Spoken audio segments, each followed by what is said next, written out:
အားလုံးပဲမင်္ဂလာပါမင်္ဂလာရှိတဲ့အခါသမ ्या ကိုပိုင်စင်နေကြပါစေကဲဒီနေ့ဆိုရင်ကျွန်တော် back programming တခုနဲ့မိတ်ဆက်ပေးပါမယ်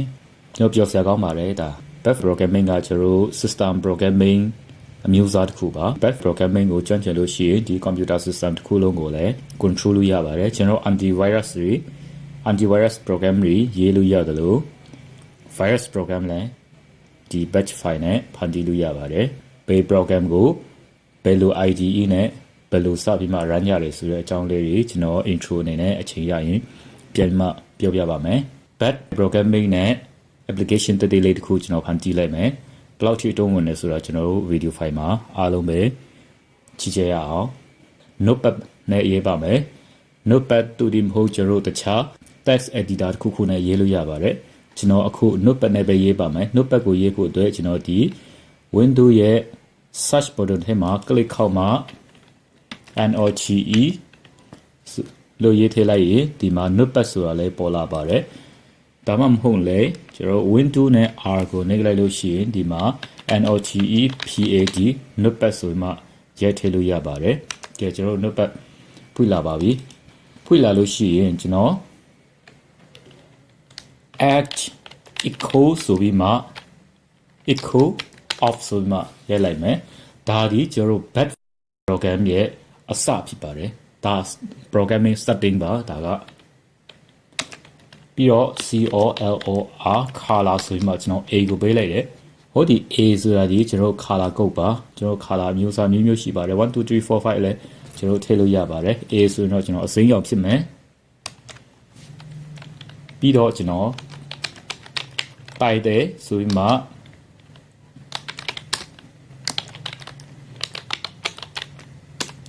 application လို့ပေးလိုက်မယ်ဒီတိုက်တယ်ဆိုရယ်ကျွန်တော်တို့ဒီ menu bar ထဲကတိုက်တယ်ပါဒီ menu bar ထဲမှာပုံနေမဲ့တိုက်တယ်ပါ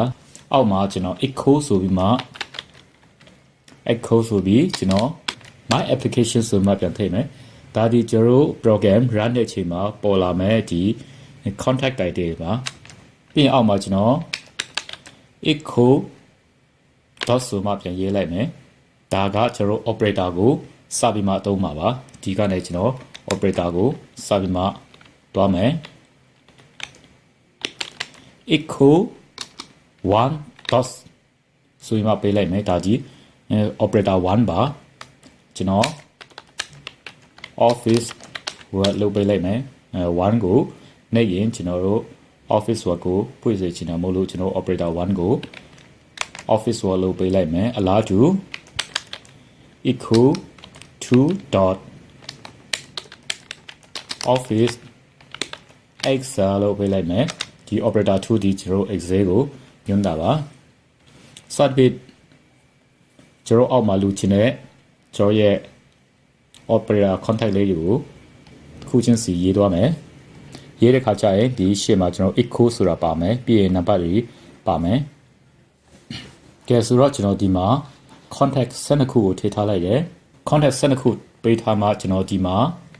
full column ကိုတုံးပါမယ် full column တုံးပြီးမှ first ဆိုမှပေးလိုက်မယ်ဒီအပေါ်က contact ပြီးသွားလို့ရှိရင်ပထမအဆုံးကျွန်တော် program အလုပ်လုပ်မယ်အပိုင်းပါကျွန်တော် full column နဲ့ first ဆိုမှပေးလိုက်တယ်ပြီးရင်အောက်မှာကျွန်တော် echo ဆိုပြီး enter your option ဆိုမှပေးလိုက်မယ် option ခုခုရွေးရမယ်ပေါ့ကျွန်တော်အောက်မှာ set ပြီးရင် /p ကျွန်တော် set ဘာကို select လဲဆိုတော့ opt ကျွန်တော် operator တစ်ခုခုကိုရွေးချယ်လိုက်လို့ရှိရင်အောက်မှာကျွန်တော်စပြီးမှအလုပ်လုပ်မယ် if ဆိုမှစမယ်ပြီးတော့ percent opt ကျွန်တော် operator percent ဆိုမှကျွန်တော် equal ကိုနှစ်ခုပေးလိုက်ပါတယ်ဒါကကျတော့ကျွန်တော် equal တစ်ခုထည့်ပဲဆိုတော့ကျွန်တော် programming မှာသူ့ရဲ့ value ကို assign လုပ်တာပါဒီ equal နှစ်ခုဖြစ်နေမှကျွန်တော်ကညီမျှတယ်လို့ခေါ်တာပါ programming ထဲမှာကျွန်တော်တတိထားရမှာက if နဲ့ percent ကြားမှာ space bar တစ်ချက်ခံပါတယ် if operator 1 operator 1ကိုကျွန်တော်နှိပ်မိတယ်ဆိုရင် go to ဘာလို့မလဲဆိုတော့ကျွန်တော်1ကအလုပ်လုပ်မယ် 1လုပ်လို့မယ်ပြီးတော့ if percent opt operator percent equal to တကယ်မြတ်ကျွန်တော် operator က2ကိုနှိပ်မိလို့ရှိရင် go to ပါလို့မလဲ2ကိုတွားမှအလုပ်လုပ်မယ်စသဖြင့်ကျွန်တော်အပေါ်မှာ context 12ခုပေးထားတာမို့လို့ကျွန်တော်အောက်မှာလဲဒီလိုပဲ operator 12ခုကိုကျွန်တော်ပေးလိုက်မယ်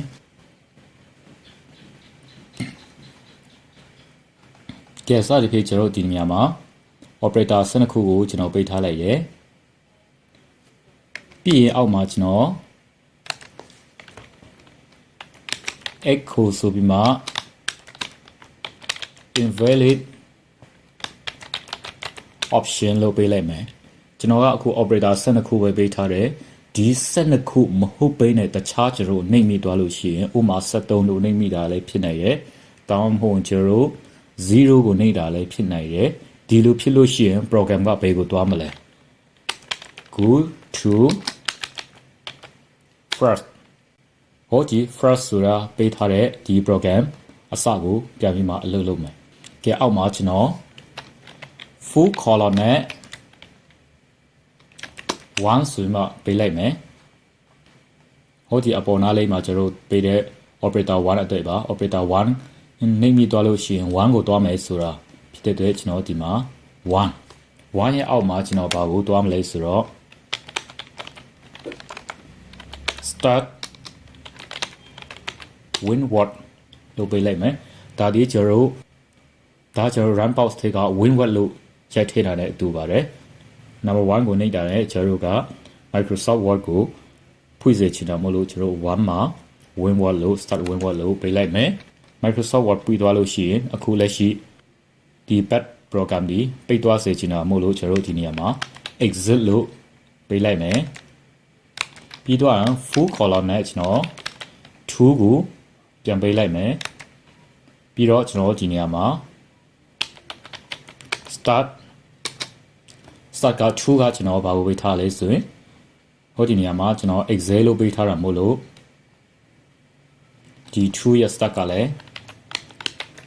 excel ပွင့်ပြီးတော့ရင်ဒီ back program ဒီထည့်စေချင်တာမို့လို့ exit ကိုပြန်ပေးလိုက်မယ်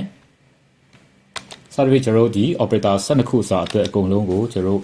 ဒီတိုင်းရေးလိုက်မယ်ကျွန်တော်ရေးထားတာက1က word 2က excel 3က powerpoint 4က php က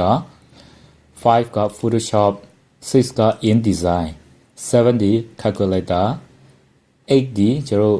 this c ကိုဖွင့်မယ် location c ကိုဖွင့်မယ်9ဒီ location d ကိုဖွင့်မယ်10ဒီ facebook.com ကိုဖွင့်မယ်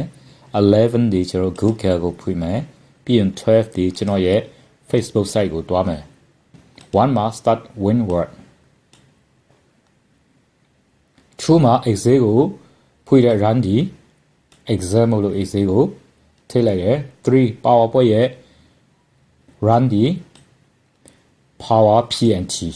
မလို့ကျွန်တော် power pnt ကိုထည့်တယ်4 adobe page maker 7.0ရဲ့ run box ထဲမှာထည့်တာဒီ pm70 မို့လို့ကျွန်တော် pm70 ကိုထည့်တယ်5 adobe photoshop ရဲ့ run box မှာထည့်တာဒီ photoshop မို့လို့ကျွန်တော် photoshop လို့ရေးထည့်တယ်6 InDesign ရဲ့ run box မှာဒီ InDesign လို့ထည့်တာမို့လို့ InDesign ပဲထည့်လိုက်တယ်7 calculator ကိုကျွန်တော် run box ခါနဲ့ဖွင့်မယ်ဆိုရင် calc ကိုရိုက်ထည့်ရတာမို့လို့ကျွန်တော်ဒီမှာ7ရဲ့မှာ calc ကိုရေးထည့်တယ်8ကျွန်တော် local this c ကိုဖွင့်တာဒီ run box ထဲမှာ c နဲ့ full column မို့လို့ကျွန်တော်ဒီမှာ c နဲ့ full column ကိုထည့်လိုက်တယ်9 d ရဲ့ run box ကနေဖွင့်တဲ့ command ဒီ d full column မို့လို့ကျွန်တော်ဒီမှာ g နဲ့ full column ကိုထည့်လိုက်တယ်ပြီးရင်10ဒီကျွန်တော် facebook.com ကိုတွားစေချင်တာမို့လို့ကျွန်တော် www.facebook.com ကိုပေးလိုက်တယ်11ဒီကျွန်တော် google.com ကိုတွားစေချင်တာမို့လို့ကျွန်တော် www.google.com ကိုတွားလိုက်တယ်ပြီးရင် 12ဒီကျွန်တော်ရဲ့ Facebook ထဲကိုရောက်စေချင်တာမို့လို့ကျွန်တော်ဒီမှာ http://www.facebook.com ပြီးရင် / ဒီမှာကျွန်တော်ရဲ့ Facebook address ကိုထည့်လိုက်တယ်ဒါ save တဲ့နေရာမှာအရေးကြီးပါတယ်ကျွန်တော် file ထဲကိုသွားမယ် file ထဲကိုသွားမှခုကျွန်တော် save ကိုနှိပ်မယ်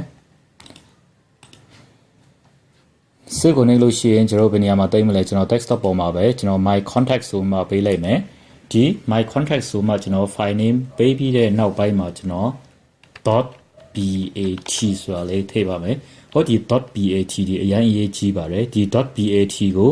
မထည့်လို့ရှိရင်ကျွန်တော်ရဲ့ဒီ program မဟုတ်ဘဲနဲ့ရိုးကျွန်တော် notepad နဲ့ရေးထားတဲ့မှတ်စုတည်တံ့တာဖြစ်နေမှာပါကျွန်တော်အခုဒီ file name ရဲ့နောက်မှာ .bat ဆိုတာကိုကျွန်တော်တေချာလေးရေးထည့်ရပါမယ်ဒါထည့်ပြီးမှကျွန်တော် save လိုက်မယ်save လိုက်ပြီးမှကျွန်တော်ဒီမှာကြည့်ရအောင်ကြည့်လိုက်တဲ့အခါကျတော့ desktop ပေါ်မှာဒီ gear ပုံလေးနဲ့ကျွန်တော် bat file program လေးရပါပြီကဲဆိုရင်ဒီ program ကိုကျွန်တော် run ကြည့်မယ် double click ခေါက်မှ run ကြည့်မယ်ကဲ 1D office word မို့လို့ကျွန်တော်1ကိုရိုက်ထည့်မှ enter ခေါက်ကြည့်မယ်ကဲဆိုရင်ကျွန်တော် Microsoft Word လေးတွေ့လာပြီ